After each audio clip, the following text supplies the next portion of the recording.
রাত জেগে কিন্তু খেলা দেখা চলছে, বিশ্বকাপ বলে কথা, একটাও ম্যাচ মিস করা যাবে না। তার উপর এইবারের বিশ্বকাপে অনেক নতুন দেশ খেলছে এবং যারা স্ট্রং কন্টেন্ডার্স গতকালের এপিসোডেই আপনারা দেখেছেন, সেটা নিয়ে আমরা কথা বলেছি। আমরা আজকের মার্কিন মুলুকে মহারণে কেটিভি বাংলা এক্সক্লুসিভ যে অনুষ্ঠান আপনারা দেখছেন, গতকালকে যে 4টে খেলা ছিল সেই 4টে খেলার রেজাল্ট আপনারা একটু জানিয়ে দিই, তারপরে আমরা অ্যানালিসিসে ঢুকে যাব। সুইজারল্যান্ড 4-1 গোলে হারিয়েছে বসনিয়া হার্জিগোভিনিয়াকে। কানাডা 6-0 গোলে হারিয়েছে কাতারকে, একটা রেড কার্ড হয়েছে কাতারের। মেক্সিকো 1-0 সাউথ কোরিয়া, মেক্সিকো কিন্তু কোয়ালিফাই করে গেল যেহেতু আগের ম্যাচে মেক্সিকো জিতেছে। আর সেজিয়া সাউথ আফ্রিকার সঙ্গে 1-1 ড্র করেছে, প্রথমবার খেলে কিন্তু 1-1 ড্র করেছে। রিমিক মাঝি আমার বাদিকে বসে আছে, ক্রীড়া সাংবাদিক, কেটিভি বাংলার আমার সহকর্মী। রিমিক, কালকে যে 4টে ম্যাচ হলো, প্রথম মেক্সিকো কিন্তু কোয়ালিফাই করে গেল যেহেতু কাল সাউথ কোরিয়াকে 1 গোলে হারিয়েছে। 4টে ম্যাচের মধ্যে থেকে তোমার কীভাবে তুমি অ্যানালিসিস করবে? দেখো, ম্যাচের রেজাল্টে পরে যাব, কিন্তু কালকে যে 4টে ম্যাচ হয়েছে তার মধ্যেই চেকিয়া এবং সাউথ আফ্রিকার যে ম্যাচটা তুমি বললে 1-1 ড্র হয়েছে, সেই ম্যাচটা কিন্তু দেখো খেলা হয়েছে, খেলার ফলাফল 1-1 হয়েছে। প্রতি ম্যাচেই খেলা হচ্ছে, খেলার একটা ফলাফল হবে, নয় ড্র হবে, নয় জিতবে কেউ, কেউ হারবে। এখন পয়েন্টটা অনেক ইম্পর্টেন্ট হয়ে যাচ্ছে। সেই জায়গায় দাঁড়িয়ে এই চেকিয়া এবং সাউথ আফ্রিকা ম্যাচ কালকে কিন্তু গোটা বিশ্বের কাছে কিন্তু একটা অনন্য নজির তৈরি করলো। যদিও নজির বলবো না, এর আগেও হয়েছে, কিন্তু তাও এই প্রথম ফিফা ওয়ার্ল্ড কাপে 3জন যে রেফারি ছিলেন কালকে ম্যাচের দায়িত্বে, তারা 3জনেই হচ্ছেন মহিলা। এবং যেখানে প্রতিদিন আমাদের দেশে নারী নির্যাতনের অভিযোগ উঠছে, হচ্ছে, সেখানে এখান থেকে তুমি যদি দেখো আমাদের ভারতবর্ষ থেকে বেশি দূর নয়, মাত্র কয়েক হাজার কিলোমিটার দূরে এই আটলান্টা স্টেডিয়ামে এই ম্যাচটা হলো। সেখানে কিন্তু 3জন রেফারি তারা ছিলেন 13,700 মানে কিলোমিটার দূরে আমাদের ভারত থেকে আটলান্টা স্টেডিয়াম। সেখানে একটা নজির তৈরি হলো, 3জন মহিলা রেফারি 22 জন পুরুষ খেলোয়াড়কে একদম মাঠে তাদের ওপর একদম রাজ করলেন। শুধু তাই নয়, মানে সব থেকে হাইয়েস্ট লেভেলে ওয়ার্ল্ড কাপ, একদম ওয়ার্ল্ড কাপ এবং একটা ইম্পর্টেন্ট ম্যাচ। সেখানে দেখো টোরি পেনসো একজন ছিলেন রেফারি, ব্রুক মায়ো এবং ক্যাথরিন নেসবিট, এই 3জন মহিলা রেফারি তারা কিন্তু কালকে ম্যাচটাকে যে দক্ষতার সঙ্গে করেছেন, ফলে ওই আমাদের একটা কথা আছে না, অর্ধেক আকাশ আমরা বলি, এটা কিন্তু প্রমাণিত হলো যে ওয়ার্ল্ড কাপের মতো মঞ্চে এরকম একটা পর্যায়ে খেলা হচ্ছে, সাউথ আফ্রিকা চেকিয়া খেলছে, সেখানে 3জন মহিলা রেফারি এবং প্রায় বলবো না নিখুঁত রেফারিং, তাদের রেফারিং নিয়ে কিন্তু কোনো প্রশ্ন কেউ তুলতে পারবে না। কাতার বিশ্বকাপেও আমরা দেখেছিলাম যে হয়েছিল, কাতার বিশ্বকাপেও মহিলা রেফারি ছিল, কিন্তু 3জনই মহিলা। এটা কিন্তু কালকে গোটা বিশ্বের কাছে এই ম্যাচটা যারা দেখেছেন তাদের কাছে একটা আলাদা অনুভূতি। এবং অবশ্যই ফিফা, দেখো একটা ফুটবল ওয়ার্ল্ড কাপ তো শুধু খেলা নয়, গোটা সমাজকে একটা বার্তা দেয়। অলিম্পিকের পর আমরা বলি গ্রেটেস্ট শো অন আর্থ যদি কিছু হয় সেটা হচ্ছে ফুটবল ওয়ার্ল্ড কাপ। ফলে একটা সমাজের প্রতি একটা দায়বদ্ধতা থাকে তখন এই ধরনের টুর্নামেন্টগুলো হয়। আমরা দেখেছি বিভিন্ন মেসেজ থাকে টুর্নামেন্টগুলোতে, এটাও একটা বড় বার্তা। তাই মেক্সিকোর 2টো ম্যাচ জিতে তারা অলরেডি রাউন্ড অফ 32-তে চলে গেল। সাউথ আফ্রিকাকে প্রথম ম্যাচে মেক্সিকো হারিয়ে দিয়েছিল, আজকে সাউথ আফ্রিকা ড্র করলো, সাউথ আফ্রিকার কাছেও একটা জায়গা রইল পরের ম্যাচটা যদি জিততে পারে তারা। কিন্তু আবারও বলবো, এই ম্যাচটা কিন্তু গোটা বিশ্বের কাছে একটা অন্য বার্তা এনে দিল। 3জন মহিলা রেফারি তারা যেভাবে ম্যাচ পরিচালনা করলেন, হ্যাটস অফ। ওকে, এবার আমরা একটু আপনাদেরকে আজকে যে খেলাগুলো আছে, মানে ভোরবেলায়, কালকে কিন্তু ব্রাজিল আবার খেলতে নামছে হাইতির এগেনস্টে, খুব ইম্পর্টেন্ট ম্যাচ, ভোর 6টায় মানে ইন্ডিয়ান টাইমে। এছাড়াও ইউএসএ অস্ট্রেলিয়া খেলবে, স্কটল্যান্ডের সাথে খেলবে মরক্কো, আর টার্কির সাথে খেলবে প্যারাগুয়ে। রেমিক, হাইতি ব্রাজিল, নেইমার কিন্তু ইনজুরির যা আপডেট তাতে কিন্তু হি ইজ নট শিওর যে খেলবে কিনা, কীভাবে দেখছো? দেখো, গতকালকেও যখন তুমি আর আমি আলোচনা করছিলাম এই ব্রাজিল ম্যাচ নিয়ে, আমরা বিশ্লেষণ করছিলাম, তখন আমরা বলছিলাম যে হাইতি দেখো খাতায় কলমে দলের শক্তি দেখো, তারকা যদি দেখো, তাতে কিন্তু ব্রাজিল অনেক এগিয়ে, মানে ফেভারিট বললে ভুল হবে। ব্রাজিল সমর্থকরা আমার মতো বা যারা আরও গোটা বিশ্বে ব্রাজিলের সমর্থক রয়েছে, তারা কিন্তু জানে যে রবিবার শনিবার দিন ভোরবেলা সকাল 6টায় অ্যালার্ম দিয়ে উঠবো, উঠে খেলাটা দেখবো এবং ব্রাজিলের জয় দেখবোই। Must win match for Brazil. হ্যাঁ, ব্রাজিলকে জিততে হবে, কেন একটা ম্যাচ ড্র করেছে ব্রাজিল মরক্কোর সঙ্গে। কিন্তু এবারের ওয়ার্ল্ড কাপের যা ট্রেন্ড এখনও পর্যন্ত, ফার্স্ট রাউন্ডের খেলা মোটামুটি সব দল খেলে ফেলেছে।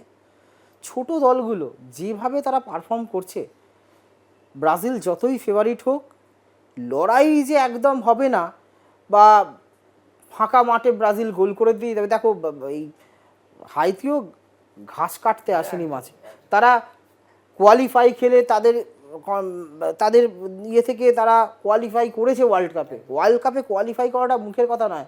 আমরা এই 150 কোটি ভারতবাসী এখনো হাপিত্তেশ করে বসে আছি যে কবে আমরা ওয়ার্ল্ড কাপ খেলবো।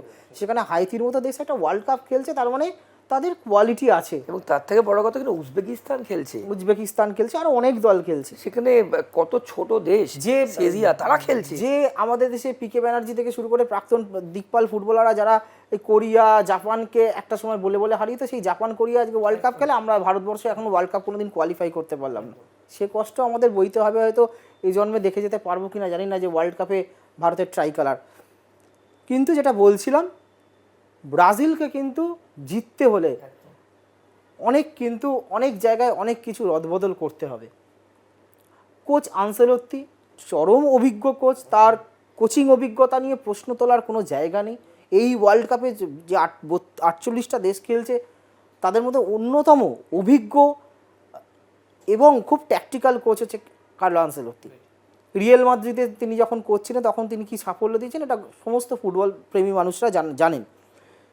ব্রাজিলকে হয়তো বলবো না, প্রায় নিশ্চিত যে নেইমারও আগামীকাল সকালবেলা নেইমারকে ছাড়াই নামবে ব্রাজিল তাদের হেক্সা অভিযানে, মানে 6বার ওয়ার্ল্ড কাপ জেতার অভিযানে।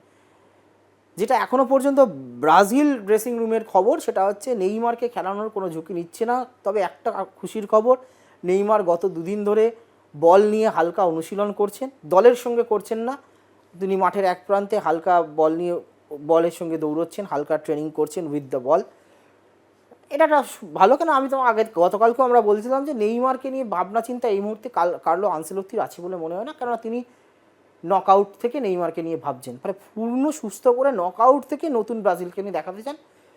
নকআউট এই লিগের যে পর্বটা, এটাতে যে দল ব্রাজিলের আছে সেই দল কিন্তু যথেষ্ট শক্তিশালী দল। রাফিনার মতো অভিজ্ঞ প্লেয়ার রয়েছে, ভিনিসিয়াস জুনিয়র রয়েছেন, কিন্তু ওই যে সমস্যাটার কথা কালকেও আমরা বলছিলাম যে সাপ্লাই, বলের সাপ্লাই যদি সে মেসি হোক, রোনাল্ডো হোক, হ্যারি কেন হোক, এমবাপে হোক, কি নেইমার হোক, কি ভিনিসিয়াস জুনিয়র, স্ট্রাইকার নিজে মাঝমাঠ থেকে খেলা তৈরি করে বল নিয়ে দৌড়ে গিয়ে গোল করে দেবে, এই যুগ চলে গেছে। এখন এমন টেকনোলজি অ্যানালিসিস সিস্টেম এসে গেছে, এখন প্রত্যেকটা প্লেয়ারের দুর্বলতা, খামতি, তার কোথায় শক্তি, সে কোন পায়ে বল রিসিভ করছে, এই অ্যাঙ্গেলে বল ধরলে সে বলটা কোন অ্যাঙ্গেলে মারতে পারে, এগুলো সব এখন প্রত্যেকটা দলে এখন অ্যানালিটিক্স রয়েছে, তারা এগুলো একদম চুলচেরা বিশ্লেষণ করে দেয়। ফলে স্কোপটা খুব কম। সেইখানেই হচ্ছে এই প্লেয়ারগুলোর দিকে তাকিয়ে থাকে গোটা বিশ্ব, যে ছক ভেঙে সমস্ত কিছু প্রতিবন্ধকতাকে ভেঙে তারা তাদের ক্রিয়েটিভিটিটাকে দেখাবে এবং যেটা ফুটবল শিল্পে পরিণত হবে, গোটা পৃথিবী তাকে নিয়ে সমাদৃত করবে। সেই ক্ষমতা আছে, কিন্তু ওই যেটা বলছিলাম, বল সাপ্লাই তো দিতে হবে স্ট্রাইকারদের। রাফিনাকে বলো বা ভিনিসিয়াস জুনিয়রকে বলো, বলটা যদি তুমি সাপ্লাই না করো তবে তো একটা জেনুইন স্ট্রাইকার বক্সের মধ্যে সুযোগ খুঁজে নিয়ে সে গোলটা করবে। কিন্তু আগের দিন আমরা মরক্কোর খেলায় দেখছিলাম যে ব্রাজিলের মাঝমাঠ ফেল করছিল এবং ভিনিসিয়াস জুনিয়র প্রায় মার্কিংয়ের মধ্যে ছিল। ফলে ফার্স্ট হাফে গোল খেয়ে ভিনিসিয়াস জুনিয়র একক দক্ষতায় এরকম একটা গোল করার পর কিন্তু বাকি 50 মিনিটে, সেকেন্ড হাফে বাকি 50 মিনিট খেলা হয়েছে, 45 মিনিট এবং ইনজুরি টাইম ছিল 5 মিনিট বা 4 মিনিট মতো। ব্রাজিল কিন্তু গোলের দরজা খুলতে পারেনি, উল্টে কিন্তু মরক্কো জায়গা করেছিল গোল করার মতো।